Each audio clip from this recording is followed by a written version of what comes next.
We were editing the footage of the Barnaby confrontation.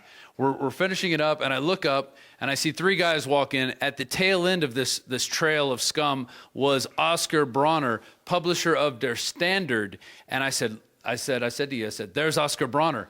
And before I could say anything else, you'd already grabbed your camera, stuck the memory card back in it, and you were up confronting more of these banker scum. Tell me who you confronted the second time. The guy was Rudolf Scholten. That's a guy I actually knew by accident. He's famous in Austria. I'm from Germany. But he is the head of the Austrian central bank. The name is Control Bank. It's just on the list. I don't know. I guess it's the central bank. Maybe we should check that out. But he was on the TV in the ORF. That's like state TV in Austria. And he gave an official interview about the Bilderbergers for 12 minutes. And it was like not really a hard interview. But of course not. Yeah, but he asked him some questions and he didn't really answer. And the only critics he had about the Bilderberg group was that there's not enough women there, like some pseudo-feminism argument, but it wasn't really going down to the point what's really decided there. But that's where I knew him from, and you knew the other guys, so we both confronted them, so it was really a great job. So yeah, we went out right on the upper deck, right on the tarmac, basically, and I got in Oscar Bronner's face and asked him, told him who I was, introduced myself, and said, "Are you going to come clean with the agenda of the Bilderbergs?" And he goes, "Oh, what? Pretending like he didn't know what I was talking about. And then I went back because he left and he went and got a cup of tea, and I said, "Look, if you don't want to get harassed like this, just come clean." He goes, "Oh, I am clean." Mr. Bronner, you would not be harassed or asked questions as much if y'all would just publish what really happens at Bilderberg. You realize that? I mean, there's no reason to take 2,000 troops and close down an entire mountain for a supposedly private meeting. Do you think that's ridiculous? That's your opinion. You're entitled to your opinion. So you think that's okay? I think you should come clean and tell everybody what really happened to Bilderberg. I am clean. All right. Don't worry about that. All right. Okay. Have a good day. Your thoughts on Bilderberg 2015? I mean, it was like they ridiculed themselves because they had like all this big police, and now we had the most confrontations ever. I mean, we had good confrontations last year, 2014, with Luke, Peter Sutherland, but we had maybe more confrontations this year, and we also had them all at the airport, which wasn't happening last year. So it's totally ridiculous because they had all this big security. The hotel was totally saved up by 2,100 policemen, and now we finally just got them at the train station. So it's ridiculous, and it cost $6 million at least for the Austrian taxpayers. For the taxpayers, exactly. And then we went up this evening, we went to the Interalpen Hotel. We drove up, 2 cops at the front, let us through, no big deal. We drive up, we park our cars, we go take the elevator up to the first floor. Even the maitre d' down there says take it 0. When we get up to the top, we're intercepted by a man named Abraham, who then tells us that we're to leave at this point. He calls the hotel manager, who then comes out. He's very rude. He's got his bald-headed cop buddy wearing the trendy, stonewashed jeans. He pulls out his Policia ID and tries to intimidate us that way. As of now. Okay, without discussion? Otherwise... So I don't want to have any discussion with any one of you. You have to leave now. The ground of the hotel, the whole area, Understood? Yeah. Okay, please. I think understand means something different. Okay. So Where are our cars parked? Here. Wrong direction. Our car's You parked go here. out here. You go out here. One. How many cars? 2. Okay, 2 guys go and take the car. The other ones go out here. Okay, please.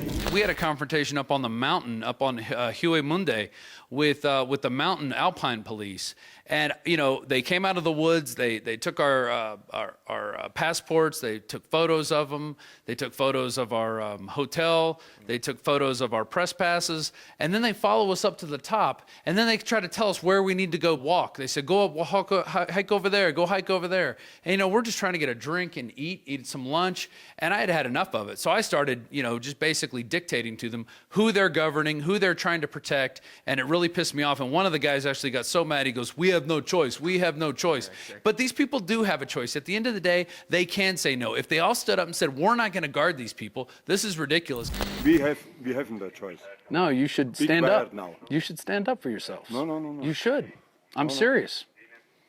Please Arrest sit down Kissinger. You'll be a and- hero. No. I don't have any guns. Completely unarmed. I'm also. All right. They're afraid of real questions. And you notice, they didn't want to answer any real questions. They didn't want to speak to you. They wanted to try and ignore you, but they couldn't at the end. They had to at least say something to you. And that's where I think the power of the people lies, and the power of the camera. And tell people about, you don't have the most expensive camera in the world. Tell people about your camera. I mean, I have like a $80 camera. It's like really cheap, but the sound works. It's okay. You got to get close to the faces. Yeah. And I had some really big successes before with this camera. I interviewed like a guy of the Green Party, a guy of the Liberal Party, and some people totally embarrassed themselves, like the guy of the Green Party. I asked him about Bilderberg, and he said, guys like me, we are conspiracy theorists, and we should go to mental therapy. So, and this got like 50,000 views, and everyone hated him for it. So it was like really great, and it's easy for everybody to do this. So this should really be like the first response of citizen journalism, to do this and to ask these politicians. Yeah, I totally agree. I mean, everybody has their duty out there to get out there, get a camera, and get in people's faces, especially when it's these elitists and these bureaucrats and public servants that are supposed to be working for us, but they're not. They're taking contributions from giant corporations. They're taking their orders from Henry Kissinger, whatever it may be. It's your duty out there to get active and get involved, shoot video, post it on the internet, even if your friends don't like it.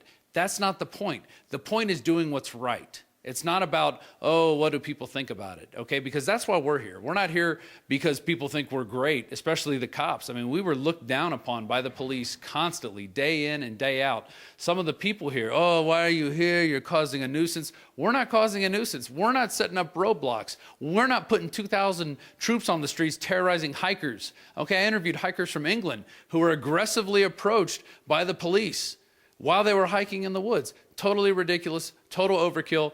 That's the main theme here at Bilderberg 2015, police overkill, and it can happen anywhere. So you need to be prepared. You need to be ready for the next Bilderberg, the next big event when these elitists get together. Be ready to confront them, because that's what it's all about. This has been Rob Dew for INFOWARS.com and INFOWARS Nightly News. And if you're watching this message right now, you are the resistance. Well, after a catastrophic breach of government employee records, the White House has ordered federal agencies to fix these cybersecurity flaws without delay. So, of course, that means they're going to use this hack to impose more draconian measures. Now, this is what the White House has announced today. Its desire to dramatically accelerate implementation of multi-factor authentication for network access. So what does that mean? It's basically White House speak for personal identity verification, smart card, and possibly a biometric one. Now, you'll recall that in 2014, the Obama administration rolled out its National Strategy for Trusted Identities in Cyberspace. We did a full-on report about this. It's a system that would replace passwords and other internet login procedures with a smart identity card, a digital certificate on their cell phone, and other sort of schemes. And this would basically pave the way for an interoperable authentication protocol. It would work for any website, and it would link all of your accounts. The scope of this program would eventually be expanded into an ID card to access the internet itself. Of course, this could mean needing government permission in order to even access the internet, being able to keep people off the internet. And it could also build a case for DARPA/Google exec Regina Dugan's ingestible biometric chip, which would just make our entire bodies be a biometric password of sorts. Now, they're definitely pushing for this. We've been seeing this kind of on the Bilderberg agenda, cybersecurity and artificial intelligence, seen it many times as well in the past, where they're exploiting hacks to push these draconian measures. And a lot of the time, it's the NSA that is behind these hacks. A hacking scandal is rocking Major League Baseball today. St. Louis Cardinals under investigation by the FBI. Trace Gallagher has more on this breaking story. Trace. Gretchen, this is huge because it would be the first case of one professional sports team hacking into the network of another team. And like every big scandal, the big question right now is who knew and when did they know it? So far, officials have not said which Cardinals employees are the focus of the investigation. Jakari Jackson here, going to talk about some hacking news. Now, I lit off with that MLB clip because no, it's not the most important story in the country, but it does give context to what we're talking about. Because for some reason, people really don't seem to care too much about hacking or surveillance unless it relates to a celebrity or a baseball team. Case in point, nobody really cared about storing their naked selfies on the cloud until Kate Upton got hacked, but that's another story that we actually did talk about a few months ago. But now we'll talk about the NSA hacking and the things going on. So federal workers have had their sensitive information hacked by some news outlets are saying it's China, but I definitely take that with a grain of salt because you guys remember last year they were blaming all types of things on North Korea without any real evidence at the time. So now we have the article on INFOWARS.com. Obama pushes internet ID verification in response to NSA hacking. They don't have the capabilities to protect their own information, but they want more and more of your information. You know, case in point, Obamacare. They want to know everything about you, not only that, but any other type of database when they can't even keep their own information private and secret. And also look at, who was it, Petraeus from the CIA. You know, they were able to get his information and find out what his dirty deeds are. So you have to definitely take that into account when you put your stuff out there. So it's very interesting that, you know, as much real pertinent information that affects your personal life is out there, but it was a skit on, I believe it was The Daily Show, where they said Snowden would have woke up more people if he would have convinced them that the NSA was bad because people could see your naked selfies. So things like that. And, you know, you have to laugh about it to an extent, but it is serious and getting worse because we have more and more technology. You have smart TVs that can monitor your conversations. I believe it was 2 or 3 years ago, CNN ran a piece talking about put a piece of tape over your TV or your laptop. It just takes somebody to, find the right exploit and then leverage it. For those of us who are a little freaked out and maybe don't trust all these updates, what's the easiest fix? So one of the things that you could do with the smart TV, which you can also do with your laptops, is just cover up the camera. Of course, your smartphones have back doors, video game consoles recording your habits, all types of things. They even have beds that can monitor your sleeping habits, all types of things out there taking track of your personal information. So be careful what you put out there, and you can find more reports on the Alex Jones channel on YouTube. Well, the Senate voted overwhelmingly today to ban the use of torture. Never again will prisoners be subjected to waterboarding or rectal feeding or other extreme and brutal interrogation practices that we have been exposed to now. This was in a 78-21 vote. Lawmakers on both sides of the aisle supported an amendment to the National Defense Authorization Act. They're going to limit the entire U.S. government to the interrogation and detention techniques that are outlined in the Army Field Manual. This measure is also going to require the government to update the Army Field Manual every 3 years, make sure it's complying with U.S. law and reflects current evidence-based best practices for interrogation. And it's also going to require that the International Committee of the Red Cross be allowed prompt access to anyone that is detained by the U.S. government. So that's very interesting, because what about people that are being detained right here in the United States without trial indefinitely? Alex? Thank you, Leanne. Finally tonight, I want to talk about something that is so bone-chilling, I personally have trouble believing it. But as a news hound on air for 20-plus years, I know that this, quite frankly, is just part of the landscape of our country. We've all read about third world countries in ancient medieval times when you would be thrown into a dungeon and forgotten about and grow a big, long beard,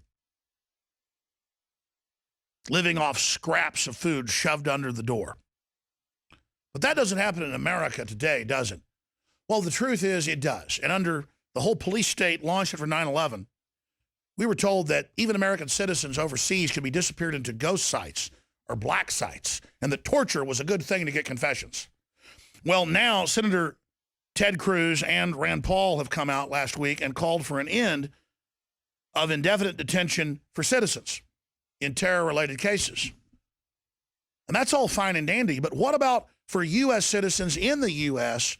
who've done nothing but be under suspicion of a DWI or suspicion of Medicare or Medicaid fraud or suspicion of stealing a backpack? These are just 3 cases of thousands that are on record. Currently, thousands of people are estimated by Amnesty International and others to be in